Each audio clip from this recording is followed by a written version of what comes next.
Shut up and sit down. तो चलिए आइए अब हम लोग पढ़ते हैं 25.5 चैलेंजेस टू नेशनल इंटीग्रेशन। राष्ट्रीय एकता के सामने क्या क्या चुनौतियां आती हैं, क्या क्या चैलेंजेस आते हैं, आइए उसके बारे में हम लोग देखते हैं।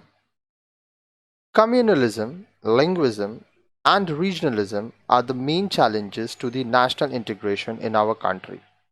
These are negative terms.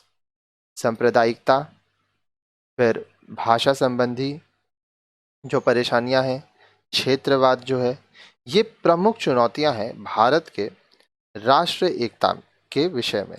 ये सभी नकारात्मक सोच, नकारात्मक विचार हैं। So far in this lesson, you have understood the meaning of nation, national integration, communalism, linguism and regionalism. अब जो स्टूडेंट हमारे वीडियोस को लाइन से देख रहे हैं वो इस चैप्टर में अभी तक nation, national integration, communalism, linguism और रीजनलिज्म के बारे में पढ़ चुके हैं। Now let us discuss the challenge to national integration. आइए अब हम लोग देखते हैं कि राष्ट्रीय एकता के सामने क्या क्या समस्याएं आती हैं, क्या क्या चुनौतियां आती हैं। There is no doubt that national integration is the feeling of oneness among the people of a nation beyond caste, religion, region and language. अब देखिए इस पे कोई भी शक नहीं है कि जो राष्ट्रीय एकता है वो क्या है, फीलिंग ऑफ वननेस, मतलब हम सभी एक हैं। जिस राष्ट्र में आप रहते हैं उनके जो लोग हैं, चाहे वो किसी भी जाति के हो, किसी भी धर्म के हो, किसी भी क्षेत्र के हो या किसी भी भाषा के हो, उनमें यह भावना रहती है कि वह सब एक ही देश में रहते हैं और वो सब एक हैं, एकता की भावना रहती है। In other words, it is a feeling of unity with in diversity. दूसरे शब्दों में यह विविधता में एकता की भावना है। It is above religion, language and regional loyalty. यह धर्म, भाषा और क्षेत्र के प्रति जो आपका ईमानदारी है उससे ऊपर है। आप सबसे पहले अपने राष्ट्र, अपने देश के प्रति ईमानदार होते हैं। But unfortunately the feeling of oneness is hurt by religious, language and regional loyalties. लेकिन दुर्भाग्यपूर्ण ये बात है कि एकता की जो भावना है वह धार्मिक, भाषा के रूप में और क्षेत्र के प्रति जो लोगों की ईमानदारी है उससे इसको चोट पहुंचता है। On many occasions communal outlook, lingual favour and regional loyalty pose a serious threat to national integration.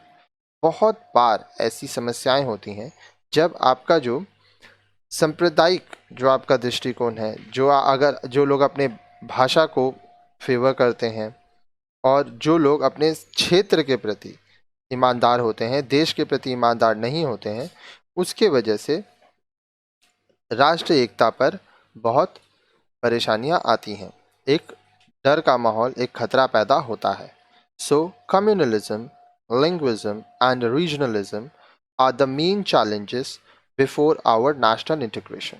इसलिए हमारी राष्ट्रीय एकता के सामने सांप्रदायिकता, भाषा संबंधी समस्याएं और क्षेत्रवाद बहुत ही महत्वपूर्ण चुनौतियां हैं।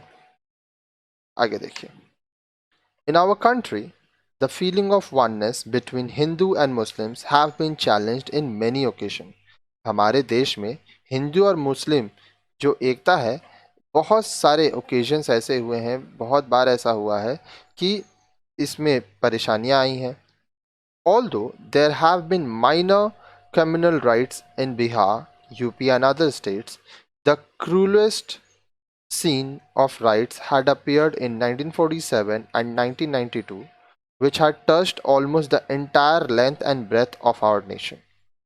हालांकि छोटे छोटे सांप्रदायिक हिंसा बिहार, उत्तर प्रदेश और दूसरे राज्यों में हुए हैं, लेकिन सबसे खतरनाक जो दृश्य रहा, जो हिंदू मुस्लिम के बीच में राइट्स हुआ, दंगे हुए, वो 1947 और 1992 में देखा गया और यह देश के हर एक कोने तक पहुंचा।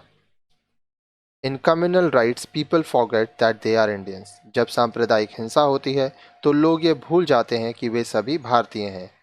They forget that the people whom they are going to kill are also Indians. वो ये भूल जाते हैं कि जिन लोगों को वो मारने जा रहे हैं वो भी भारतीय हैं. They are not influenced by national identity. वह अपने राष्ट्रीय पहचान से उन पर कोई प्रभाव नहीं पड़ता. Religious fundamentalists and fanatics guides them. जो लोग धर्म कट्टर होते हैं उन लोगों को दिशा दिखाते हैं, गलत कार्य राह दिखाते हैं, गलत काम करवाते हैं.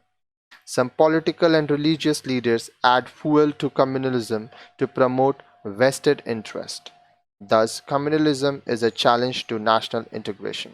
कुछ राजनीतिक और धार्मिक नेता ऐसे होते हैं जो कि आग में पेट्रोल का काम करते हैं, ठीक है, और अपने इंटरेस्ट के लिए, अपनी ज़रूरतों को पूरा करने के लिए वह सांप्रदायिकता को बढ़ावा देते हैं. तो इस तरह से सांप्रदायिकता राष्ट्रीय एकता के लिए एक बहुत बड़ी चुनौती है. Like communalism, linguism also poses a threat to national integration. Communalism की तरह ही लिंग्विज्म जो है वो भी राष्ट्रीय एकता के लिए एक खतरा है. Lingual loyalty is against the feeling of oneness among the people of a nation. एक राष्ट्र में रहने वाले लोगों के बीच में जो एकता की भावना होती है इसके खिलाफ होता है अगर लोग अपनी भाषा के प्रति सिर्फ अपने भाषा के प्रति ईमानदार हो. In linguism, people forget about their national identity and attach more and more importance to their lingual identity. Linguism में क्या होता है कि लोग अपने राष्ट्रीय पहचान को भूल जाते हैं और अपनी भाषा संबंधी पहचान से वो ज़्यादा से ज़्यादा जुड़ते हैं और उसको महत्व देते हैं. For the relative status of individual languages they come in conflict and behave like enemies. सब अपने अपने भाषाओं को एक दर्जा देने के लिए एक दूसरे से समस्याएं संघर्ष करते हैं और दुश्मन की तरह व्यवहार करते हैं. They develop jealousy and hatred towards the people speaking other languages. जो लोग दूसरी भाषा बोलते हैं उनसे वह नफरत करते हैं, जलते हैं. They cause damage to the lives and properties of other lingual groups. दूसरे भाषा बोलने वाले जो समूह हैं उनके जीवन को वो ले लेते हैं, उनका खून कर देते हैं, उनके संपत्ति को हथिया लेते हैं, हासिल कर लेते हैं, ज़बरदस्ती ले लेते हैं. They behave as if they are not Indians. वह इस तरह व्यवहार करते हैं जैसे कि वह भारतीय नहीं है. The people of south India states prefer English in place of the Hindi language. दक्षिण भारत में रहने वाले जो लोग हैं वह अंग्रेजी बोलना पसंद करते हैं. वह आपको बहुत कम ऐसे लोग मिलेंगे जो हिंदी बोलते हों. That is why both Hindi and English have been declared as official languages. इसलिए हिंदी और अंग्रेजी दोनों को ही आधिकारिक भाषा का दर्जा दिया गया है. आगे देखिए. Regionalism, like communalism and linguism, is also a challenge to national integration. क्षेत्रवाद भी कम्युनलिज्म और लिंग्विज्म की तरह ही देश की एकता के लिए एक चुनौती है. Regional aspirations of the people articulated by their leaders threatened national integration. अब देखिए, अपने अपने क्षेत्र में जो नेता होते हैं, जो लीडर्स हैं, वो अपनी इच्छाओं को पूरा करने के लिए अलग होना चाहते हैं, अलग राज्य का मांग करते हैं और ये राष्ट्रीय एकता के लिए खतरा है. The regional aspiration and loyalty hurt the feeling of national integration. अब देखिए, क्षेत्रवाद की जो विचारधारा है, अपने क्षेत्र के प्रति जो लोग से ईमानदार रहते हैं और देश के प्रति ईमानदार नहीं रहते हैं उनसे राष्ट्रीय एकता को चोट पहुंचती है. Regionalism is responsible for the existence of several regional political parties. अब देखिए, रीजनलिज्म से क्या होता है. रीजनलिज्म बहुत सारे क्षेत्रीय राजनीतिक दलों के अस्तित्व के लिए जिम्मेदार होती हैं. It has sponsored the demand for regional autonomy. अब ये जो क्षेत्रीय राजनीतिक दल होते हैं ये चाहते हैं, इनकी मांग होती है कि इनको अलग से राज्य मिले, इनके क्षेत्र को अलग पहचान मिले. It has created new states and is working for the creation of more states. अब इसके वजह से नए राज्य बनाए गए और भी राज्य बनने के कगार पर हैं.